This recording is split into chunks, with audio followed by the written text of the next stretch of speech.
Hi, welcome to NTP Toolbox Talks. Now don't forget to check out our other videos on YouTube.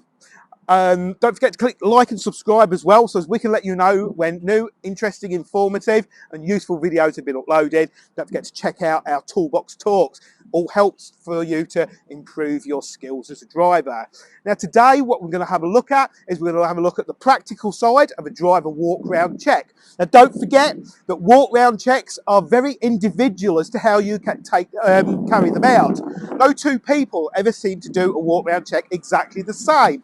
As long as you've covered the main things that are outlined to you, whether that be in the government website or by a training advisor, then you should be fine. We're going to have a little look. We're going to show you some of the things that you should be checking and maybe a little bit of explanation of what we're doing. Okay, let's get started.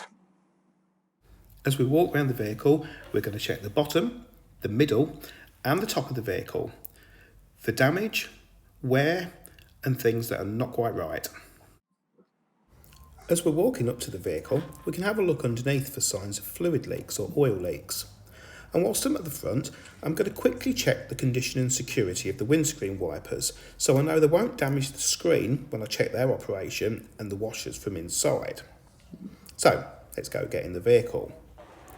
Check that the access is clear from the front and the rear. And before I get in, I'm going to check the grab handle and the steps for security, so I don't fall off.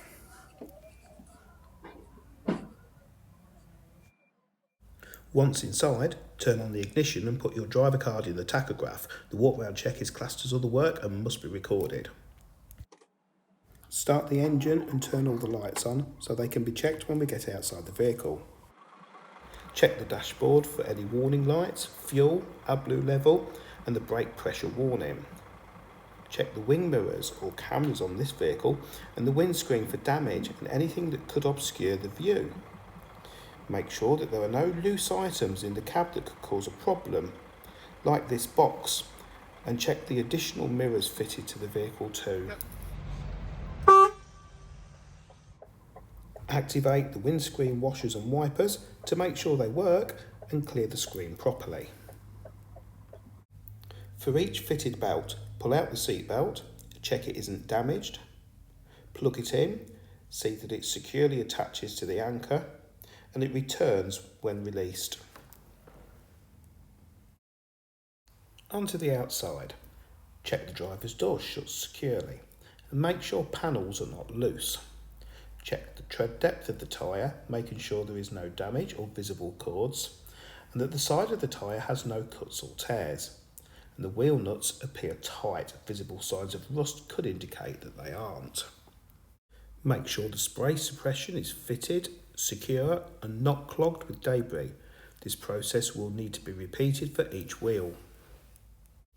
As we continue down the trailer, check the mudguards, wheels, tyres, indicator repeaters work and that panels are all secure. Don't forget, always check the upper, the middle and the lower sections for damage or for defects. Have a look underneath. We need to ensure the trailer is coupled to the fifth wheel correctly.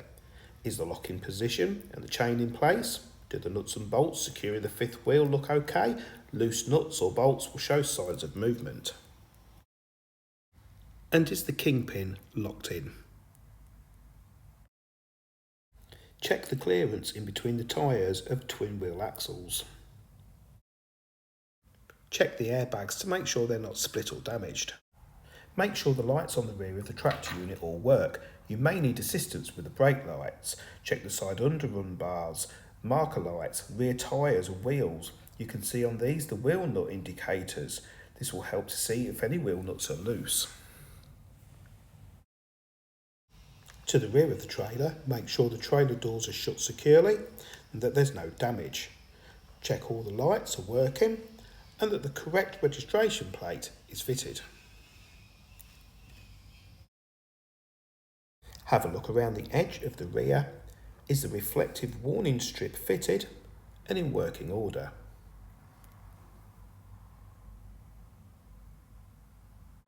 And check for damage on the corner.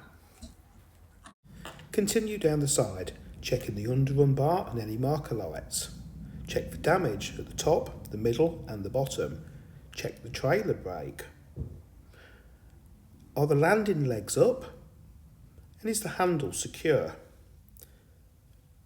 Make sure the battery is secure. And that the airbag on this side is also not damaged. Check the fuel cap is tight and the steps are secure before climbing up to check the electric and air connections. Make sure that all connections are securely in place, that there is no visible damage to the outer casing on the electrical fuses, and there are no damage or leaks on the air lines. Also, ensure there are no kinks and that the lines can move freely.